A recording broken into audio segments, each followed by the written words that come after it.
Once we get started, I might have you guys get a little bit closer because we have a smaller group. There are some things that we can play with a little differently. But first I want to introduce myself. My name is Roderick-Lingeman. I teach for UT ceramics program, but I am alum of the Toledo Museum of Art School of Design, affiliated with the University of Toledo, and I graduated from here in 1979 when the ceramics program was still in this building. When our facility was that island space right there was the ceramics studio, and in between these two stairways was a little area. We did all of our glazing, and we actually had electric kilns underneath the collection that we used to fire. And then our high fire kilns were outside, and we used to take a great big cart and take everything outside and fire it and then bring it all back in on roller carts and stuff. So anyway, so I've been around here for a while, so if you do need to get to the restrooms or outside the building really fast, let me know. But anyway, so I also teach ceramics for the museum now too. Many years ago, I was one of the Saturday kids. I taught in the Saturday program later on. Was a Wallbridge intern when I was an undergraduate, and then ended up going off to grad school and then coming back and teaching for the museum at UT, and then took a little bit of a break of not working for the museum for a while and have been again for the last couple of years. So, and our ceramics facility is right across the way in the Glass Crafts building, or Grove Place Studios. So, anyway, for this particular conference, what was really great for me is a project that I do with students of all ages from, I would say fairly young. I would say a good age would be about maybe above 4th or 5th grade up through college students and adults. And this is a way to introduce people to clay, but it's not even about the clay. It's about just talking about different kinds of approaches to working with art. And a lot of people understand representational, and they think they understand abstract when you use the term abstract.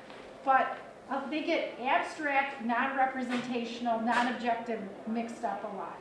And so this is a project that I started a long time ago, again, as sort of like the first thing we would do is make like a pinch pot, just to get people to get sort of the sense of the feel of clay. And then I would say, I would give everybody a piece of clay, which I'm going to do here in a minute. So this is hands-on. And then I would say, okay, if I were to say to you, make a sculpture, I'll be back in an hour. Some of you in 59 minutes would still be looking at your clay, trying to figure out what you were going to make. Some people would dive right in. And so this is sort of a project that I came up with by actually looking at Henry Moore's work. And Henry Moore is an artist, as a lot of you know, was one of the early abstract artists.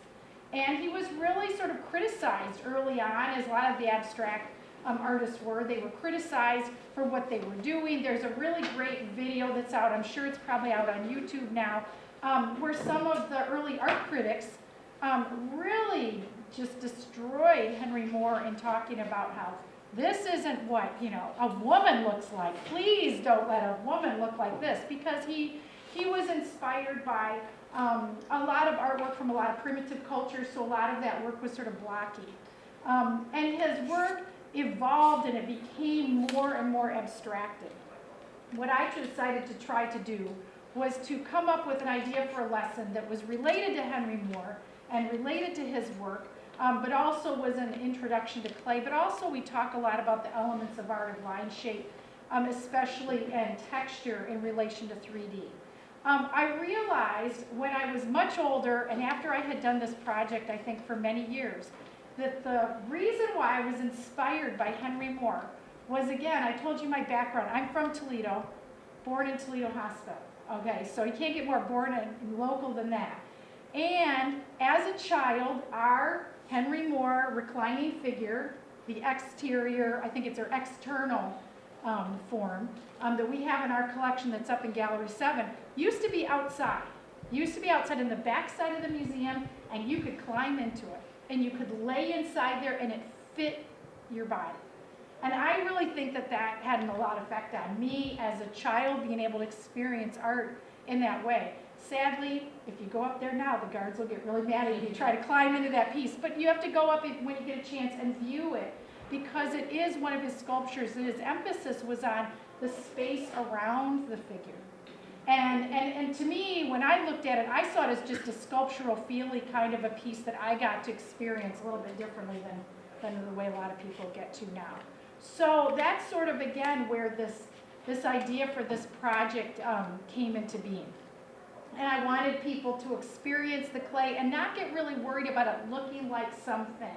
And I think that a lot of people early on, a lot of young artists, they want something that looks representational. So I wanted to encourage them to be able to explore the material and not get hooked up on it, not looking like, you know, a figure, an animal. And a lot of times for younger children, a lot of times they really get involved in that, but also in terms of adults. And I wanted them to have that experience of just sort of playing with clay.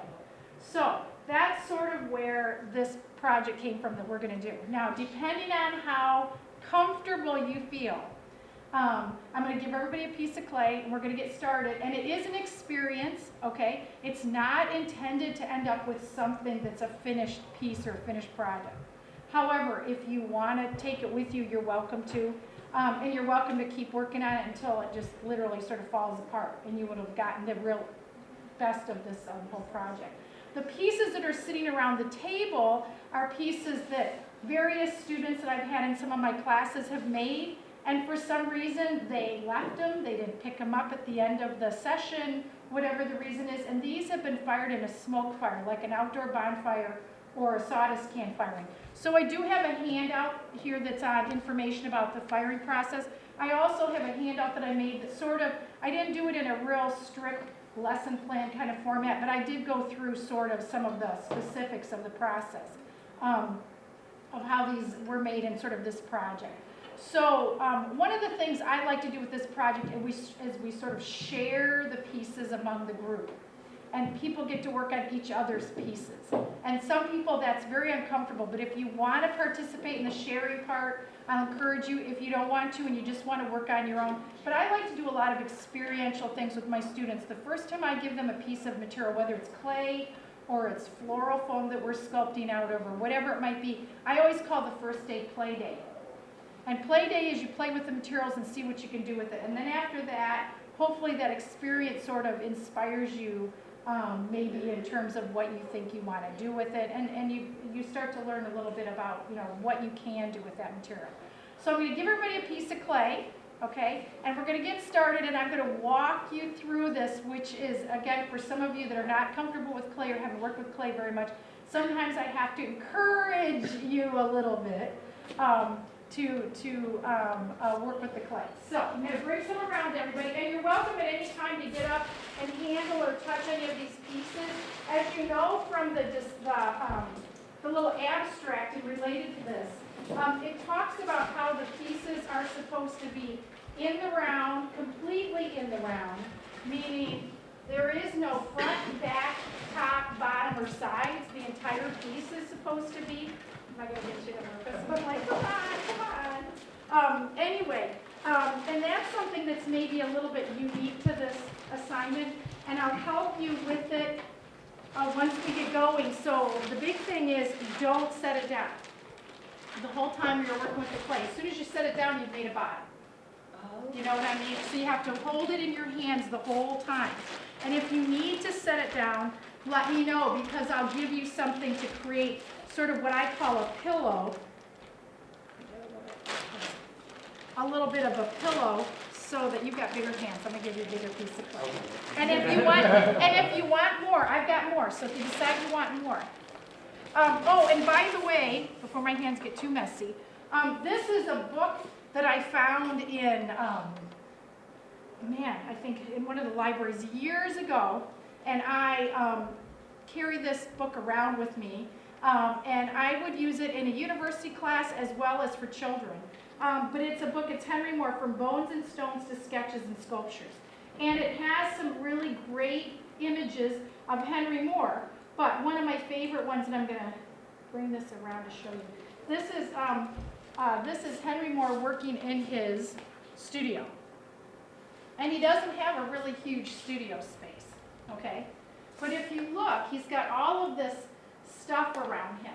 Everything from little sculptures that he's working on to stones and bones and all kinds of things like that he's collected. And again, I didn't find this book until after I had been doing this lesson for a while. And later on, I'll show you some pieces that are in the book that are sort of fun to see.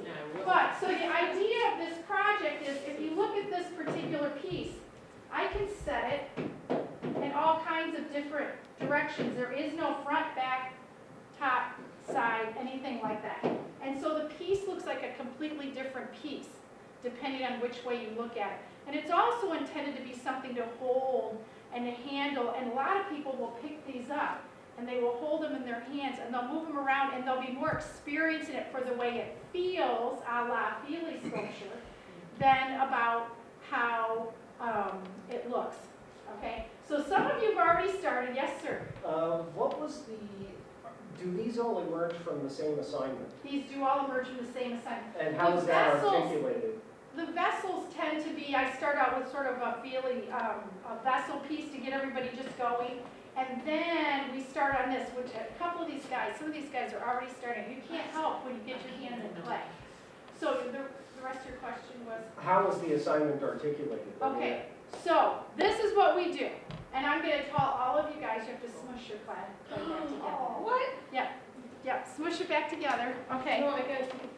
It'll just take you a second. It'll just take you a second. Now remember, it's about the experience, okay? So you're gonna get your, and I prefer it not be in a ball. It doesn't have to be in a square, it can be in any shape, but I prefer it not be in a ball, okay? I'm gonna sit sort of over here. And what I have everyone do is you have to put your hands under the table. With the holding your clay. Go for it. Go for it. Yes. Okay, so get the clay, and you have to manipulate the clay dramatically, and you have about 10 seconds. And my seconds go by really fast. 1, 2, 3, 4, 5, 6, 7, 8, 9, 10. You got to do something to it. You can't just sort of touch the outside of it. Okay, everybody done that? Okay, now we're going to pick it up and we're going to look at what we have in front of us. Okay, so thinking of this in a real purest sense of the elements of line, shape, color, texture, value.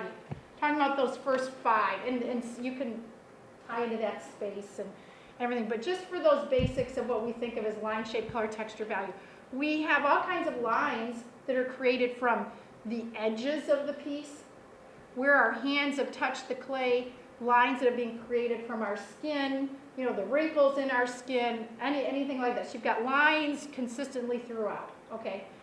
Color, we're not really dealing with color. This clay, by the way, fires to a snowy white, even though it looks like a dark gray. So I have one piece that has not been fired. Okay, it looks quite different than the ones that are smoke fired. So this is just one that was made and hasn't had the smoke firing done, okay?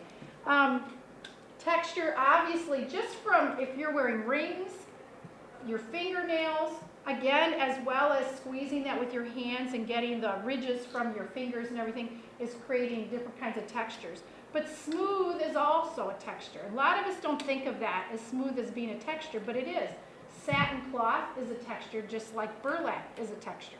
So that's something that you can play with a little bit. Okay, value, yes, we do have darks and lights because there are deeper recesses, there's voids and things like that. But it's not like it's a value of a shade or a tone or a tint that you've done if you were painting or something like that.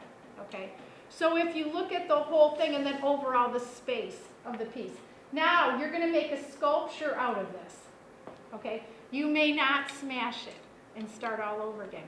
You have to work with what's in front of you. Okay, and we're not using any tools except our hands and our fingers.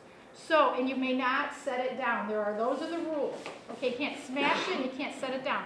So, look at an area. Let's say I have this area right here that I find that's sort of interesting where my fingers sort of really dug into that, and I like that, so I'm going to leave that area alone.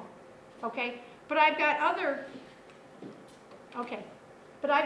areas that maybe are sort of boring.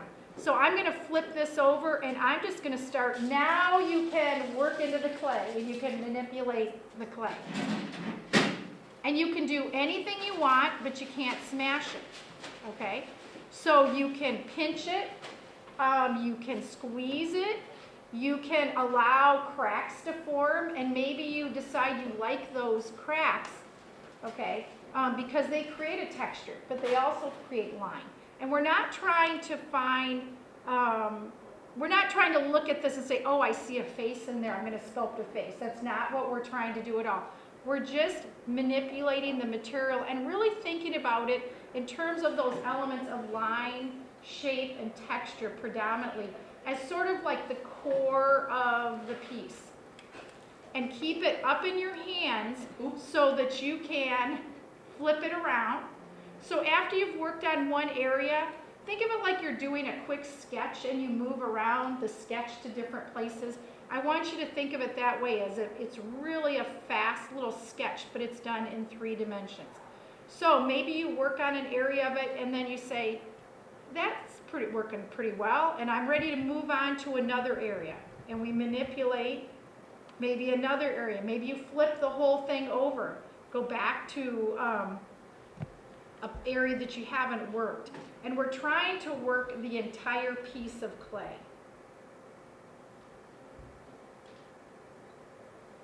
My favorite thing about this project is that it's just sort of real free. There's no right or wrong. If you like a mark that your fingernail is making, then go with it and do more of those marks. If you have an area that you work in and you say, oh, I don't really like that area, you can sort of smash that area or manipulate it or change it around. So you don't have to stick right there to what. And that's one thing that's nice about clay too. You know, if you don't like something, you can smash it and start all over again, which I really enjoy. I'm not a 2D person, and to me, making a mark on a white sheet of paper or a white canvas is really difficult to do, to make that initial mark, where with this you can continue to change it and redo it. Now, part of what I like to do about this exercise is I'd like you to look at it, and for a lot of people it is the way to look at a drawing. Look at your piece and hold it away from you a little bit and start to look at the edges and see what's happening, though. Those are lines that are flowing through the piece. You're now seeing values of some of the darks and lights. You're now getting texture happening on your piece. So the whole thing is sort of changing before your eyes.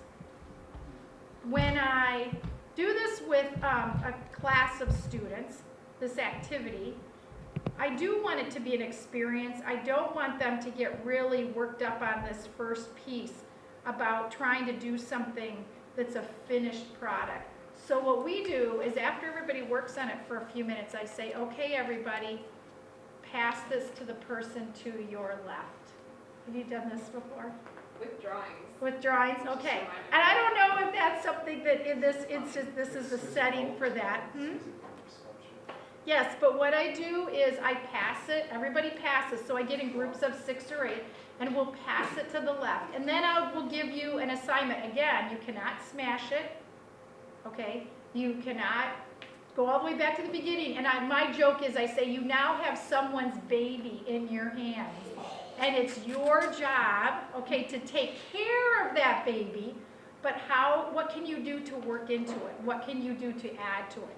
Maybe change it around from a place where someone has already worked on it for a while, and you say, well, they must like that area because that's a pretty interesting area. And so maybe I'm going to try to find an area that's not been worked on much and see what I can do with that. Then after we work on it for another 5 or 7 or 10 minutes or something like that, we'll pass it again. And eventually, if you're working with groups of 4, 5, or 6, after about 45 minutes, everyone has worked on everyone's piece, and then eventually you get your piece back to you. Some people recognize it, some people don't. They don't even see their original work in the piece. And what age group would you? Well, I have done this with kids as young as 4. But that was when it was in a class here at the museum, and the kids had been, somewhat exposed to working with a lot of different materials and things. But, and they really, really, I think, enjoyed it. They actually liked working on each other's pieces, which surprised me. It's usually older students and adults. Adults become very attached to what they're working on, and I have had people come up to me and say, I did not like when you told me I had to let someone else work on my piece. And I understand that, I absolutely do. But sometimes that's an interesting part of the project, is someone who doesn't want to share as an adult shares, has to share, is interesting. And again, I tell, the requirement that I usually give is the students have to make like 2 or 3 of these. So the first one is one you shared. That doesn't mean you have to keep it. After the experience is all done, you can say, oh, I don't like what everyone did, and you can smash it and start all over, going to work on your own. A lot of the students do find, though, that even when they work on their second and third pieces, they like to share it with someone, because someone else brings something more to it. Now, again, we are looking at this and working on this strictly in relation to your own individual aesthetic. Okay, so you might be someone who really loves things really smooth, and you're smoothing it all out. Here someone else comes along and puts their fingernail patterns all over it, and then it comes back to you. You might not have thought to do that yourself. And after they did, you look at it and you go, wow, because of the pattern that they made, the texture that they made in a portion of it, it's made my smooth area look even smoother, because we're now talking about contrast, okay? So then with this assignment, not only are we talking through what I call the real purest elements, in this instance of line and shape and texture, but now we're going to start getting into contrast.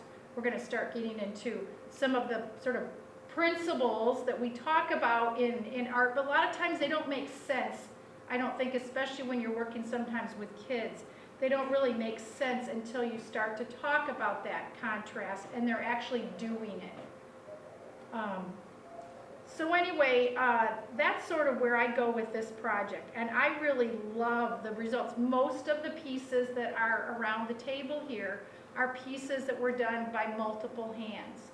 And I don't think those would have happened if it had just happened with just my hand or just your hand. I think that's where you get some of the really interesting forms and things that start to happen. Also, the other thing that's really interesting about this project is you do end up with these really wonderfully organic forms, working with clay. And a lot of times when we talk about pinching, as soon as you say we're going to work with clay and it's going to be pinching, a lot of times kids will go, oh, we're going to make pinch pots again. And this is really a direction. I have to tell you that afterwards, if you then say to them, okay, now let's make some pinch pots and see where you go, you will get much more creative pinch pots and pinch forms, because they'll realize that they can sort of go farther with it. I also, again, like I said, this is an exercise, and I know with the title of it, I think it was called the Feelie Sculpture Experience. And the whole idea was for it to be an exercise of like you do this in maybe a 2D, like a drawing class, where you're doing a series of like drawing sort of exercises that aren't intended to be this finished piece, but all those exercises lead you into maybe another direction when you do a more involved drawing. And that's what I want the students to do with this, is to see it as an exercise. And I say right from the start, these aren't keepers. If you want to keep them, and sometimes they say, I really want to keep this. This came out really interesting. But frequently, if they don't want to keep it, they'll go farther with it because they know right from the start, I'm not getting, this isn't about that final project again. So does anybody want to trade? Does anybody feel comfortable? Did you guys already trade? Okay. So if you want to, you can. If you don't want to, you don't have to. But I do think, when people trade, I like to get it away from friends. So sometimes I'll say, okay, you have to go over 2 people on the first one, or 3 people on the first one. Just because I want you to get it away from someone. Yeah, Yeah. If you guys are up for trading, go for it. And then after you've traded again, I say, you should be free to do whatever you want. And if it's your best friend, sometimes you may not be as, risky. I don't know with it. The other thing about this that I like is, and I'm looking around everybody because I'm making you hold it up in your hands, you know, you're doing this kind of things and this kind of things, and sometimes you're holding it in a certain way and you realize it almost feels like it's like growing out of your body, and there's a certain way that you're gonna hold it, and maybe if you pass it to the next person, the way you pass it to them and the way that they pick it up affects the way that they work on it. So anyway, I love this project, and I have to say, I've been doing this for like 20 years. I've had students go, oh, I remember when I had to do that Feelie project, and a number of them have taken off and done this in some of their classes. I like to do the smoke fire because I think that it goes with the flow and the organic nature of these pieces. And again, I do it in either bonfire firings or a sawdust can firing, and I can talk to you if you're interested about how to do that. But one of my students who was teaching in Fremont schools, he takes this project, he does it with 6th graders, and then afterwards they do really bright colored patterns all over them with paint. And I thought, oh, I don't know if I like that. I don't know. And you know, he sent me some images, and they were so cool. They were so interesting. And it was a direction that I would have never thought to go in. With like thinner brushes? Yeah, with thin brushes, yep. And he talks about pattern, and they have patterns that flow into patterns and linear kinds of designs, and they are just, and he does them very free form. You know, it's not something where they sit and study and examine it for multiple hours or anything like that. They just get started, and he says, just take some color and just start marking on it. And really, it has some really interesting, it sort of was, it epitomized this project a little bit because it wasn't a direction I would have thought to have gone on it. And that's the idea of sort of the passing it and moving them around. But So it is sort of the same process, just it is. 2D or 3D. It is, exactly it is, exactly it is. And I think a lot of times in 3D, you know, we don't sometimes do those exercises that people do in a 2D setting. You know, in terms of like contour line drawings. You know, we don't really do that a lot of times in a 3D setting because the materials are so much more involved. But that's what's so great about play. You can work on it and off you go. So yours looks like it's become a part of your body. Texas is gonna have a hard time. Are you gonna, do you want to trade? Okay, I'll trade. Uh-oh, let's see.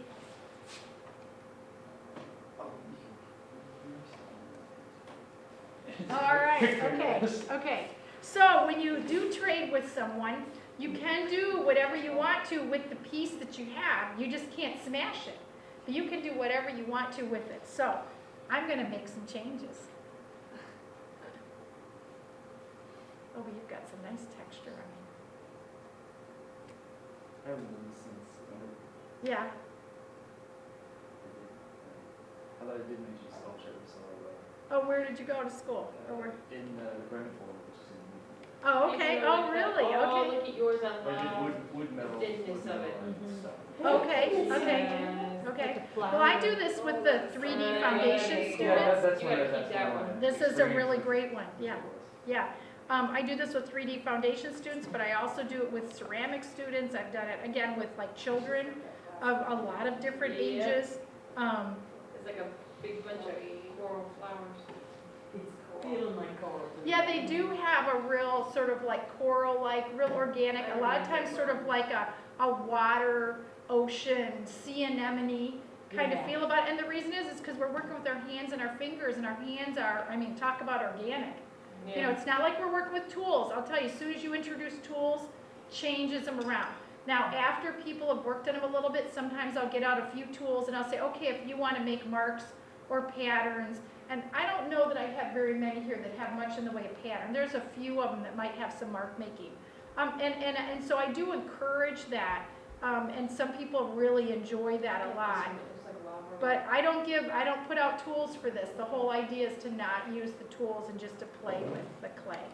And if you notice, there's a few of these around that are made out of terracotta clay, which I love the look of the terracotta with the smoke fire too. If you're interested in the smoke fire process and related to these, and again, I think it's really organic. I've seen people who have done some glazing with these. If you're going to do glazing, it would be more like a raku, where you would splatter glazes on some of the edges, you know, and things like that. But to overall glaze the whole piece, I mean, it's pretty much impossible to do and still be able to fire it and not have, you know, issues with that. But I have had some people that have sort of played in a real painterly, kind of a loose kind of a way. Program is like they were trying to recreate prehistoric and aboriginal clay pots, and actually Okay. trying to get the fire just right to see, hit or miss, and they had a Right. bunch of different, like natural clay. on Sure, clay, sure. And had the volunteer to do those tests, and Right. a few different fires to get, Right. to see which ones would survive. Right, I right. was surprised when I saw that, how many actually survived. Yes, yes. Firing. Now, depending on how you feel with your students, and the clay that we're using is a smooth clay.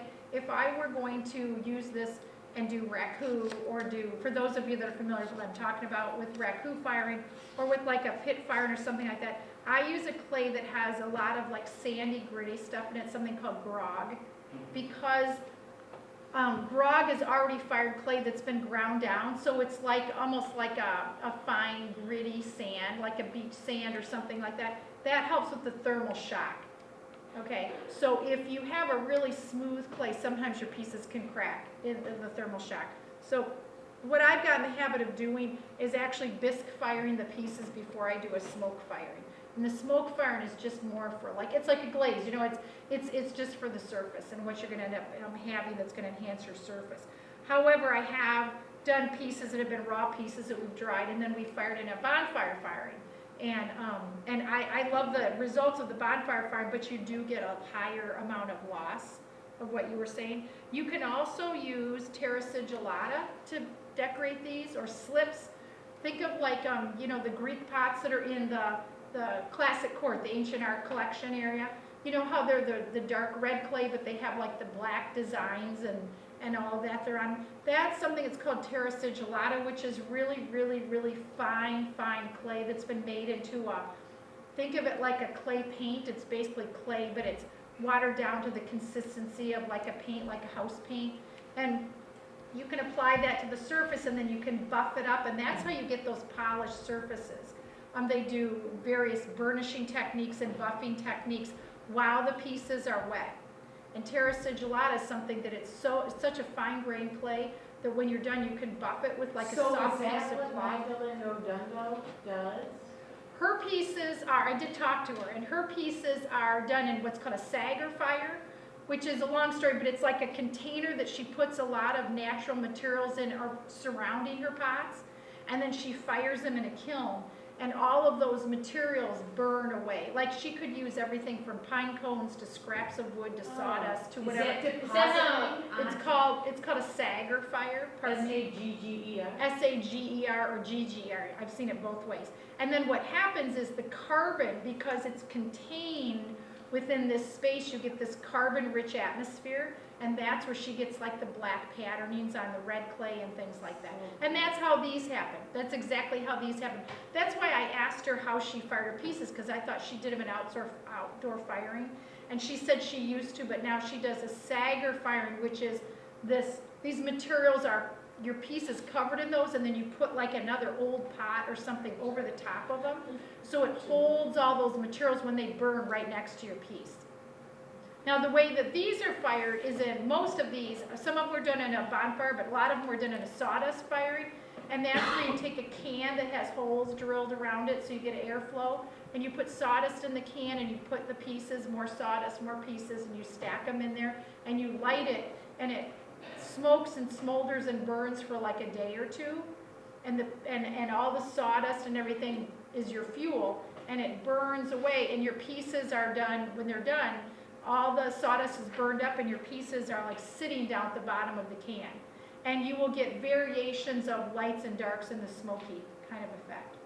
Cool. Yeah, so it's similar. She used to do that kind of a firing on her But pieces. they also appear to be burnished. She does burnish her pieces. And that would be done not When their after pieces fire. are leather hard, not when they're really, really wet like what we're doing, but when she works on them, she waits until they get to that leather hard stage, and then she burnishes them. And you can burnish them by rubbing them with your hands, by rubbing them with a tool, a smooth stone, which is the way a lot of the Native Americans like me and Marina I was Martinez. just gonna ask how she did. Yeah, that's how Marie Martinez does all of her pieces, is she burnishes them with like a really smooth stone. How does she fire?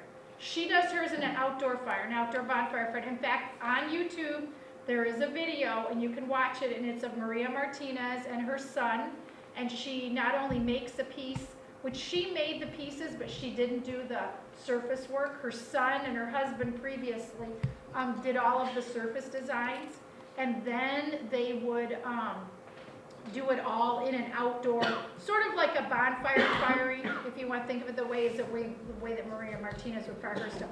Now, the reason her pieces come out all black is because she uses, instead of using sawdust and wood, she uses great big cow pies and horse manure, and then covers her mound so that all of that carbon, because that's so carbon rich, all of that stays in, and that's why the pieces come out really black.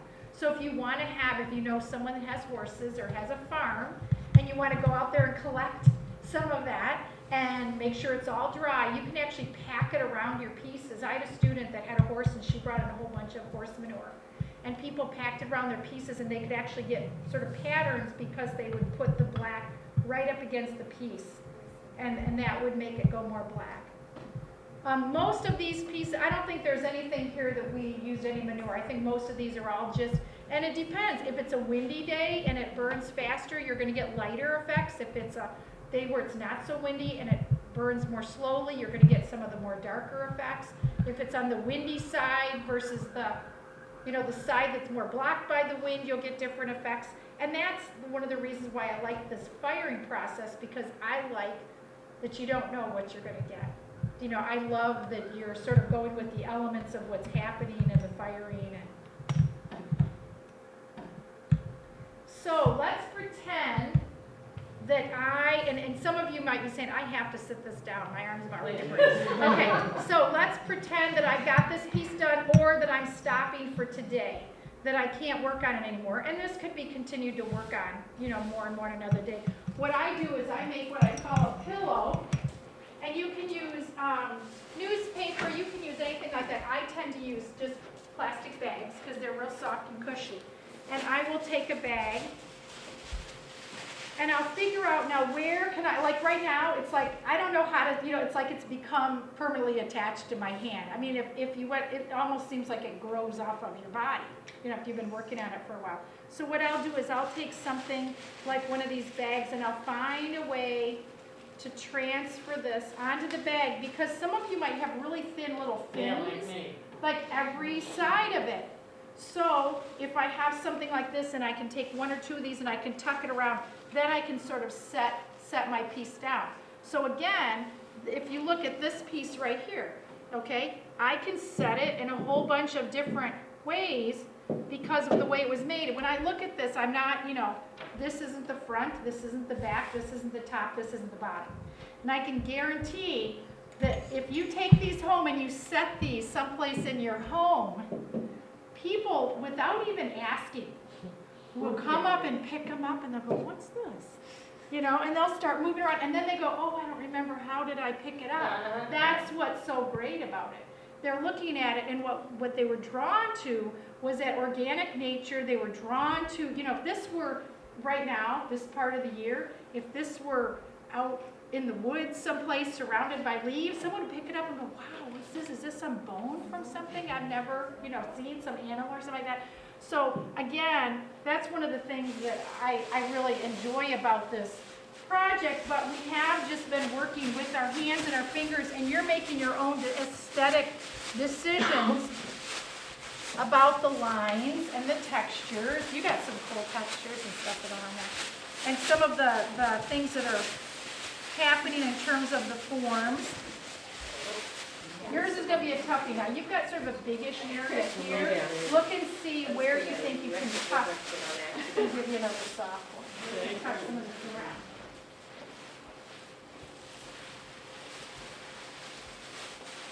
I smushed mine down before you talked about pillows. Oh, you said yours down. Well, you might have to, if you notice that there's an area that's got smashed a little bit, you can go back into it and work into it. So, and if anybody needs any more, or if you want to switch it back. So usually what I do with this assignment is after we've worked on it for a little while and people have passed it around a couple of times, Then I give a couple of things. I say, okay, you must make a void in your piece. There has to be a hole somewhere that you've pierced all the way through it. Then I'll usually say again, if these are pieces that I'm wanting us to fire, for those of you that worked with clay before, you know that you don't want to have an area that's like 2 inches thick. You know, if someone's been working on this and it still has a mass, so I'll say any place that's thicker than like a 1/2 or 3/4 of an inch, you have to make it thinner. So I go through and give some of these little like requirements. And then it comes almost back to the owner, not quite, this is if you're switching it around, and I'll say, okay, you have to finish it because you're giving it back to, you know, the person that started it, and you don't want them to cry. So, you know, you wanna give them back something that they're gonna be excited about. So I'll say, you have to sort of finish it or supposed to finish it, and then eventually it gets back to owner. So I do give little sort of like assignments, you know, along the way. And then when it comes back to people, I say, okay, you know, what do you think about it? Is this something that you think you would have ever, you know, created on your own? And most people say no. And some people love what people did, and some people hate what someone's done. But the other thing that's fun is if you are doing this, you can sort of look and you can follow along at what people do, and you can tell who worked on it, where, because you can see that they did a similar kind of a thing throughout the piece, okay? Once the pieces are finished, then, you know, we just let them dry right on the, you know, just on the supports on the plastic. And then I do a regular bisque fire. I use water clay. However, you could do these out of air dry clay. You could even do these out of something like Model Magic, except, you know, that stuff's pretty expensive.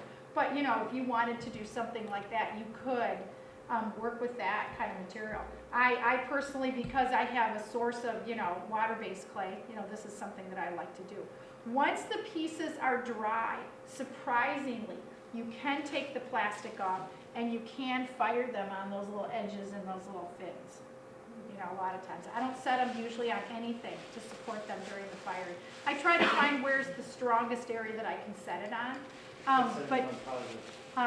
You can set them up on. If you had a big paper bag and you filled it with leaves and you could put it in the paper bag. Well, you can do that, but your paper bag is going to burn. Your leaves are going to burn. Right. Do you know what I mean? But it does help to support. And that's what the sawdust firing does, is the sawdust supports the whole piece.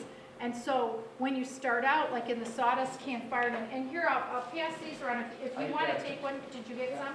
If you want to take one of these and pass it around. The front shows a sort of a bonfire firing. I don't do it quite that way, but the front shows a little bit of a bonfire firing. The way that I do my firing is more like, let's see if they show it here. It's more like the last image, only instead of doing a brick container as they show, I just use a metal can. And I have holes drilled about every 4 to 6 inches all the way up and down and all the way around. And you need the holes so that you get the airflow. Once you get, and I usually have a good, you could, but you do have to have the holes drilled in it, that's all. And then what I do is I start out with a pretty good amount of maybe 6 inches of sawdust at the bottom. And then if your pieces are too close, if you should try to do this, if your pieces are too tightly packed and there isn't enough sawdust in between the pieces, the fire will go out. So you have to have quite a bit of space, maybe 4 inches in between all the pieces. I use a great big like feeding trough that I got from one of the farm implement supply places. And then we put in a layer of pieces, and we usually have, you know, 4 to 6 inches in between everything. Then more sawdust, then more pieces, more sawdust, and we can have 3 or 4 layers of it. And I always put a good 6 or 8 inches of sawdust up on the top. I also like to use the cedar stuff rather than straight pine. But you can get sawdust at any lumber yard. They'll let you, if you take your own garbage bags, they'll let you get it for free. You know, they'll just let you load it up out of their bins. So then, once I've got that top, I just take shredded paper or something and I put it on top and I light it, or leaves. I light it and I make sure that that sawdust is absolutely ignited, and you'll know when you see it. You'll see the sawdust burning. You have to put a lid on top, okay, because you want to hold that carbon in. If you don't put a lid on top, after you've got it going, everything will burn, but you won't have that carbon-rich, smoky atmosphere. We tried like barbecue charcoal. I have not used charcoal, but I know other people that put charcoal in theirs. Yep. And I actually sometimes will scatter a little bit of paper in amongst the sawdust to try to keep everything going. But anyway, so then I'll light it, and then, you know, just the next day, we'll go and look at it, and usually can dig it out within a day or two. Sometimes there's still sparks and stuff like that in there. And then, if you like the pieces, great. Let's say you get a piece and you say, gee, I wish it was a little more smoky, redo it. You can do it multiple times. The other thing, and I don't do it with this particular project, but you can put like underglazes on your pieces. You can even do the low fire glossy glazes and fire your pieces ahead of time. And then you can smoke fire.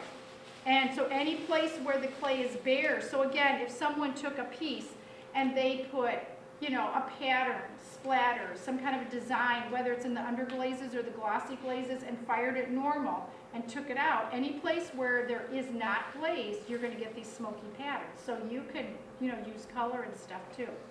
The other handout I have, did you get one of these too? The other handout that I did was just, get a couple for these guys, was just sort of a little bit of just the layout of this lesson. I didn't put it in the real strict lesson plan format. I didn't do my Ohio Art Standards and things like that. However, I do go through here with what the central focus is. The motivation, if you're interested, I have the title of the Henry Moore book. Oh, here, I'm sorry, I had one, I had a couple of them here for us. Sorry about that. I have those two. Oh, I think. I did put the title of the Henry Moore book on there, the piece that's in our museum collection, which is on the museum's website, under the collection, but also under the highlights of the collection. I put in the list of academic language, and I do, one thing I didn't talk about, but you know, I touch on in the class, is the difference between talking about abstract and talking about non-representational, non-objective. Because a lot of people look at non-representational, non-objective work and they call it abstract. And they don't realize, you know, especially with younger kids, but I find that a lot with college kids, that they're still confused about the differences between those. And so that's one of the things I talk about with this, is I refer to this as being non-representational or non-objective, because we had no foundation before we started this. It's not like I said, okay, we're going to abstract a figure. We're going to abstract a tree. Do you know what I mean? Or something like that. We just started and we're just working strictly with the elements, okay? And if you want to think of it, the principles, but you know, thinking about it as the focus on the elements. And that's getting that across, I think, like thinking of it as a design in 2D that's a design of color and shape and pattern, and it's not something that started because I was pulling something in and abstracting that original idea. So I use that. I talk about this a lot when I'm trying. I teach an art appreciation class for college students, and so to get that word across, because if they look at a painting and they don't recognize it, they call it abstract, you know, and so that I try to clarify that. So that's on here in our academic language. The materials, your hands, you know, something to cover the table, unless you do this outdoors, which is, this is great to take kids outdoors and do, as well as the clay. That's about it, other than if you're going to fire them, or if you were going to use glazes or things like that. The procedure, I tried to break it down real simply, but I do sort of what I refer to as that round robin, where I like to pass the pieces around, especially for the first run through, is to trade the pieces, and then when they get their own piece, if they want to just work on it themselves, they can. Or, you know, so that's sort of the process of creating the pillow and firing the pieces.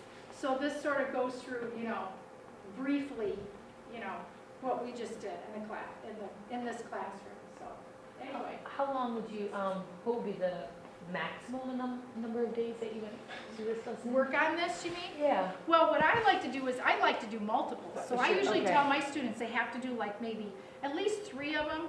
But if you can get them to do more, I had a gentleman who was an art teacher at a high school who was what he referred, I didn't use the term, he said, I am very tight, meaning he's very stiff and all of his work is real precise. And he came up to me and he said, and I want to loosen up. And I said, I've got the project for you. And in a semester, he made 50.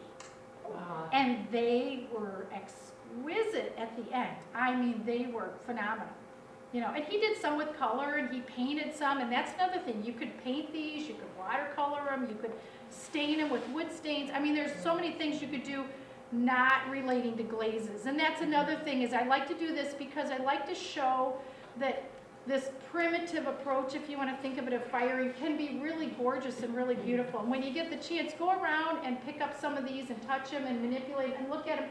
And what happens in terms of the smoke fire is strictly, there's no controls. I didn't like sprinkle something into the cans to try to, there are all kinds of things you can add in your firings, like you can put in copper carbonate and things like that, and you can get flashes of colors.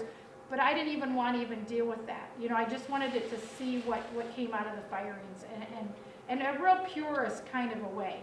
But it also lets them see that you can still do a lot with pinching. And in this day, for me, of like technology, I'm not a real technology person, I'm working at it, but this is a way to get them to work and work with just their hands, not get really tied up about tools, not get tied up about a bunch of fancy, that you have to have a lot of fancy equipment and things like that for this assignment. So you could work on something like this for a couple of weeks if you were working with kids that really were into it. In terms of, I would say maybe like high school kids, and you said, I want you to, I don't know how long your day is, but in this day, a lot of the classes are like, 47 minutes long, or whatever it is. You can only just get started. And then you've got to get these wrapped up real well, tucked away, and then they can come back to them on another day. And maybe they see something they like, and maybe they don't. And let's pretend I'm working on this piece, and there's a part of it, if you work on them too much, your clay's too soft, it might start to like break off. And I say, so break it off. So break a chunk of it off. You don't have to get so wrapped up about this piece being something that's just this jewel. And sometimes that little piece you broke off, if you work on that, that ends up being the jewel. It's this little other area that you didn't see. But it also gets them to turn their pieces over and look at them from different angles. I think so many times we look at things and we say, this is the front, even in 3D. So I talk a lot about in the round a lot, but I do emphasize that these pieces are supposed to be pieces that don't have a top, a bottom, a front, a back, or whatever. And so I think some of these pieces are more successful than other ones. But definitely go around and handle them and touch them. And if you want to take your piece with you today, if you're driving and not flying, I don't know what they would do if someone showed up with a wet clay piece. They probably wonder, what is that? What is that or something? I did bring some, I did bring some odds and ends of, I literally have like some little containers that are like what tomatoes come in and stuff. But little clamshells and all that if you want to take this home and then work on it or fire it or have it as an example or something like that, you're welcome to pack them up. And I've got more plastic here too and stuff. So, okay. All right. Well, I'm glad you guys stayed around for this last